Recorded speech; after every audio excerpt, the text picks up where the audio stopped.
The most famous reindeer of all. Just. Rudolph the red-nosed reindeer had a very shiny nose. Do I get my phone back? Like, is that what you're trying to tell me? Are you trying to tell me that you have my phone? Like, what is it that you're trying to get across here? Like, what's going on? What's up, y'all? It's Anaya Janae, and I'm back with another YouTube video, another banger. What up? Wow. Hold on, let me fix my ponytail. Make sure it's video ready. Okay, so I'm back with another video, and this video will be a story time, as y'all could tell by the title.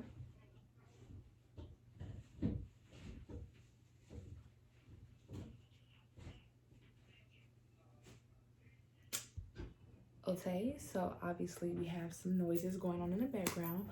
We will ignore them if we hear them in our video. This video will be a story time. Okay, so this story is crazy. Like, when I say crazy, it's crazy. You will never think what happened. And as y'all can tell by the title, this is like, what the freak? What school did you go to? Yeah, that's how I was feeling. And I didn't even go to like a bad school. Okay, so it all started off in the 5th grade. It was like almost the end of the school year, and we were literally in our last week of school.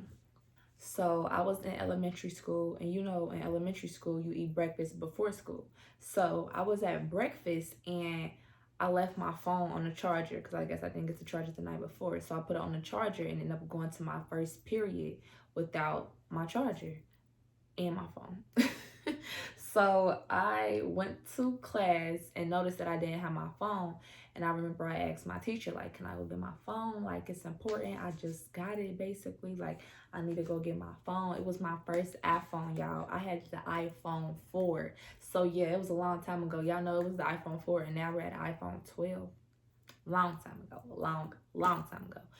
So, she let me go get my phone. So, when I went back to the cafeteria, I went to where my phone would have been, and of course there was no phone there.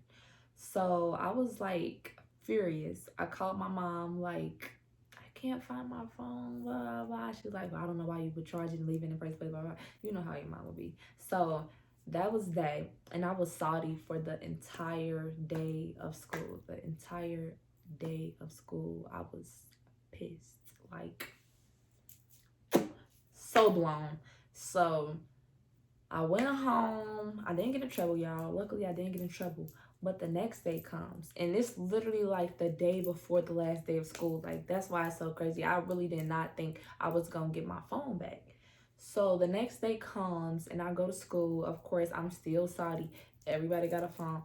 I don't have a phone. And it was like right after lunch. Like, okay. So I went to performing arts, and you know, this is probably at like all schools, you can't get on the elevator unless you have an elevator pass. I never really had an elevator pass, but I would always give me a temporary pass some way. Like, I didn't even always use the elevator, but I needed an elevator pass. Like, how can I get an elevator pass? Like, what? Them steps. Those steps were something serious, like, geesh. And then the way the classes were set up at performing arts, whatever class you have to be at is wherever you have to be. And you can be on the 4th floor to the basement, just all over the place. So I didn't even have an elevator pass at the time, nor did I have a temporary pass, but I was on the elevator, and it was this boy on the elevator too, right? This seems like it's going so short. Like, I don't know why. This only been recording for 4 minutes and 50 seconds. Let me slow down. I was on the elevator coming from drama. And that's in the basement. Drama's in the basement. So I get on the elevator, and this boy is also on the elevator, and like, I've seen him around school, but I've never had a conversation with him. He's like, if I was in the 5th grade, he was probably a freshman in high school. So he was older, right? and we're on the elevator together. He has a boot on his foot, so of course he's supposed to be on the elevator. And he like asked me like what's wrong or something. And this is not the day I got my phone stolen, it's the next day. So he asked, oh, of course y'all went to the office and asked them if they saw a phone, anything. Of course the answer was no. I wasn't ring light. I wasn't thinking, let me go and look at the cameras. And first of all, I'm in the 5th grade. They're not gonna do that if I ask, most likely. My parents had to come down or something. It had to be like some type of investigation. So the boy was on the elevator and he asked me what was wrong with me.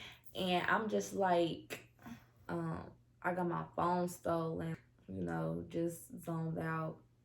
Day 2, zoned out. 5th grade, no phone. iPhone 4?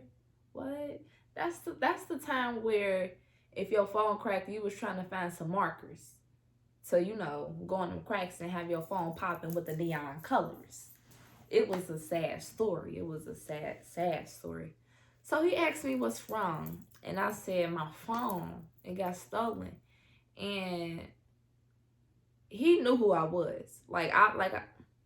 Baby, please. He knew who I was. And I was so surprised.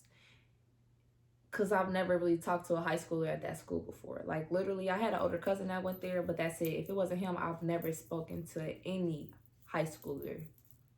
And SCPA, School for Performing Arts, is K through 12. So they have kindergarten and they have seniors. So literally, it's like every age. So I told him, and he's like, what does your phone look like? Like he could help me. I'm like, it's an iPhone 4 and the case is an OtterBox and it's purple and turquoise. Y'all probably know this case I'm talking about. I might insert a picture. I thought that was the cutest case ever. Like purple and turquoise. Wow. So I told him the colors of my case or whatever. And he pulls out his phone and he shows me a picture of my phone. I'm like, hold on.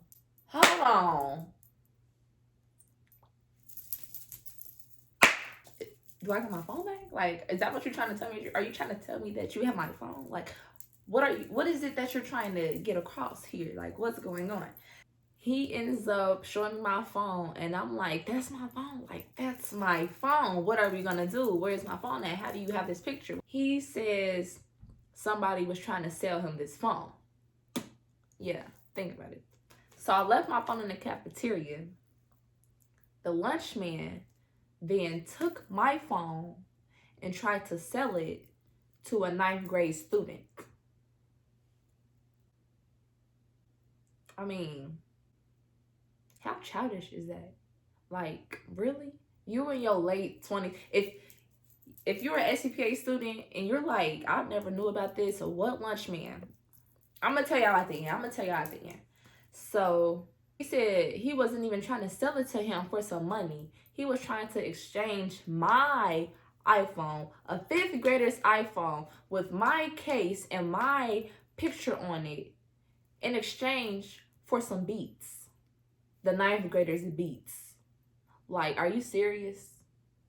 You weak. That's a weak move. He's weak. Like, so we had this conversation on the elevator. This is why some students need elevator passes, because if I never got on that elevator, I probably would have never saw my phone again. And he honestly, I don't know. Honestly, he has to be a good person, because you got this all resolved. But you still end up having that conversation, having personal text messages with employee. So I don't know. He could have had my phone. But basically, when I found out, I called my parents and they came straight to the school. Like, this was like the day before the last day of school. So they have to get a move on. We don't have no time to play. Plus, you say, what? You said the lunch man stole your phone? Yeah, we got to get down there. So they came down there. The lunch man was there. He was on the clock and When they came, they had called me out of class. They had called the boy out of class so they could like hear it themselves. And next thing you know, they have Mr. Lunchman walking down the steps. So he walks down the steps. The police came out. The police came too because that's whack. How are you almost 30 trying to sell a fifth grader's phone? Or not even sell it, but exchange it for something that's not yours. Like, it just, exchange something that's not yours. It just doesn't make sense. So my parents were down there and everything. What happened was they told the lunchman, y'all, you could give her phone back and everything will be cool, or we're going to have to take a further step. He said, I don't know what you're talking about. I don't have a phone. Like, this isn't making sense. Whatever. The other option is, but everybody knew that he had the phone. So the other option was, or you can give her phone back and you can get fired. And eventually, even go to jail or something. Like, you can't just do that at a school. You work for the school. So he still acted like he didn't have the phone. So he got fired on the spot and had to run me my phone. Crazy. That's pretty much my whole story. And yeah, that's how it went. SCPA students. Calling all the SCPA students. All my Raiders. Let me tell y'all who this man was, y'all. Let me tell y'all which employee this was. Okay. Do y'all remember the light skin? You had to, honestly, if you are like new at SCPA, you don't know who it is. You have to have been there when I was in the 5th grade, which probably was like 2010, 2011, like a minute ago. So, or before. And he was a light-skinned lunchman, and he stayed with braids to the back. Like, he stayed with braids to the back, and he was short. He was like really short. I feel like his name was Isaiah or something like that, but I don't know. He was just light-skinned, short, and he had braids going straight to the back. I don't know what his name was, but y'all know. If you know, then you know. So, yes, everybody, that was my crazy story about how the lunchman stole my phone in the 5th grade. If y'all like this video, be sure to like this video, subscribe to my channel, and turn on my post notifications so each and every time I drop a video, you'll get the notification. Okay? Period.